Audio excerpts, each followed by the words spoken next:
નમસ્કાર કલમયુદ્ધ સમાચારની સાથે હું છું આપની સાથે પાયલ બાંભણિયા। તો જોઈએ આજના મહત્વના સમાચારમાં। વાગરામાં ઘોડા છૂટી ગયા બાદ તબેલાની તાળા સુસેસ એન્વાયરો કંપનીએ પુરાવાનો નાશ કર્યો। બાદમાં તપાસ અર્થે પહોંચી જીપીસીબી।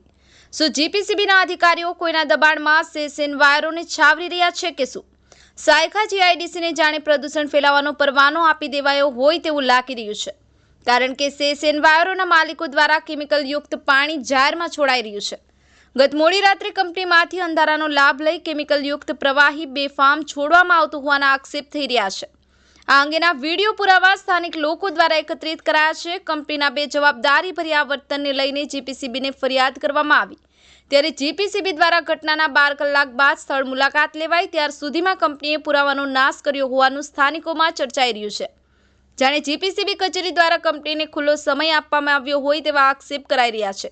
કંપની દ્વારા તેમના કાળા કરતૂતોનો નાશ કરવામાં આવ્યો, ત્યારબાદ જીપીસીબીના અધિકારીઓ તપાસ અર્થે પહોંચ્યા। આ તમામ બાબતો એ તરફ ઇશારો કરી રહી છે કે પ્રદૂષણ ઉગતી સેસ એન્વાયરો કંપની સામે જીપીસીબી એક્શન લેવા માંગતી નથી અને જીપીસીબી સેસ એન્વાયરોના માલિકોને છાવરી રહી હોય તેવા આક્ષેપથી ખળભળાટ મચી ગયો છે। કંપની સાથેના જીપીસીબી સાથેના સંબંધો અંગે અનેક તર્ક વિતર્કો સર્જાયા છે।